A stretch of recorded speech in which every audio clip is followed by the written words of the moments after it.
Bonjour et bienvenue chez DigiSchool, je suis Oriane, votre professeure de droit, et nous allons nous intéresser aujourd'hui aux grands principes de l'organisation judiciaire.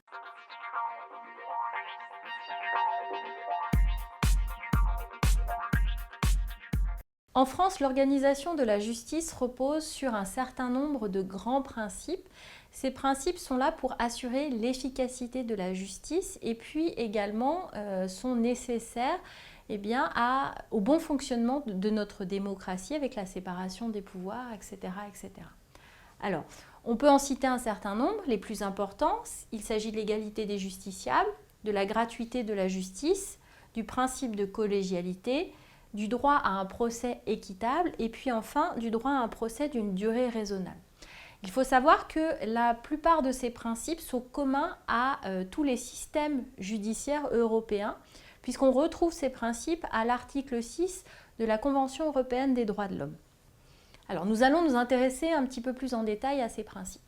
Tout d'abord le principe d'égalité. Alors le principe d'égalité, c'est un principe fondamental en droit français qui va s'appliquer à la justice. Le principe d'égalité, c'est le fait que toute personne dans la même situation a les mêmes droits et les mêmes obligations. Donc tout justiciable a les mêmes droits et les mêmes obligations qu'un autre justiciable dans la même situation. Alors, ce principe d'égalité, il correspond à notre droit actuel. Mais avant la Révolution française, en fonction du statut des personnes, ils n'étaient pas jugés par les mêmes tribunaux. Lorsque vous étiez noble et lorsque vous faisiez partie du tiers-état ou du clergé, vous n'étiez pas jugé de la même façon. Au niveau de la durée raisonnable, alors la durée raisonnable, c'est quelque chose qui n'est pas inscrit précisément, c'est-à-dire qu'on ne dit pas, devant un tribunal d'instance, la procédure ne doit pas durer plus de 6 mois.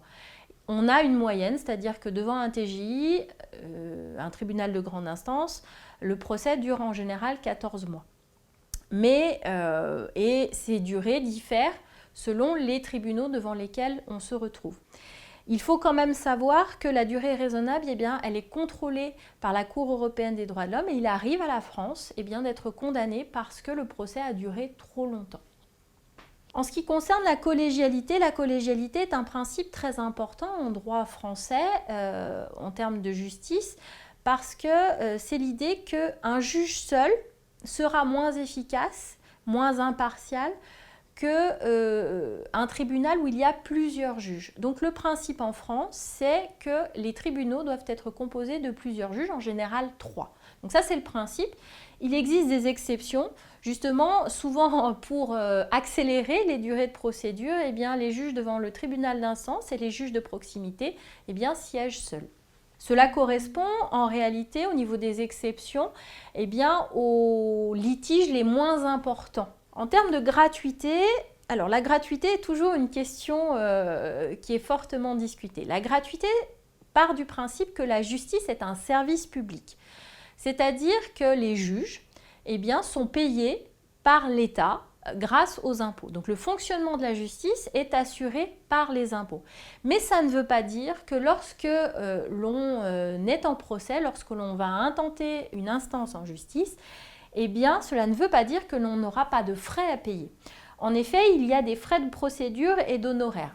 Ça va être les frais d'expertise. Il s'agit également des frais d'honoraires pour les avocats, les huissiers, etc. Tous ces frais-là sont à la charge des parties.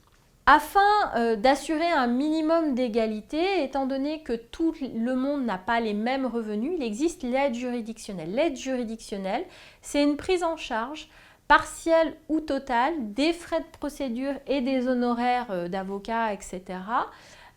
Pour les personnes les plus modestes afin de leur assurer l'accès à la justice puisque l'aspect monétaire peut être un frein à l'accès à la justice.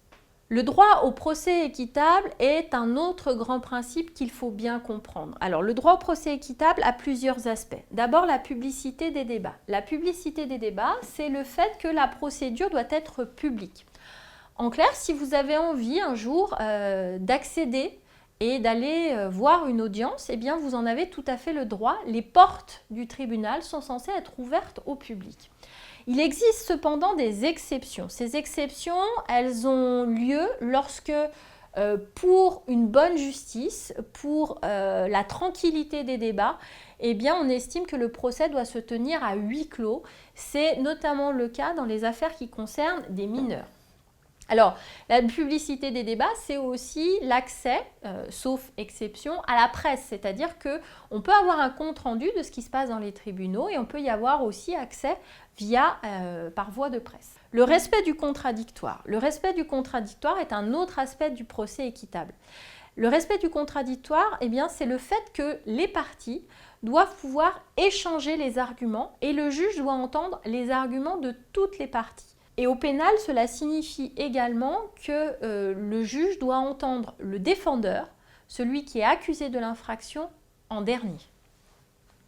Enfin, la neutralité des juges. Alors, le juge doit être indépendant et impartial. C'est-à-dire que si, par exemple, on a un doute sur la partialité parce que, par exemple, le juge connaît le défendeur ou le demandeur, eh bien, il est censé se retirer de l'affaire.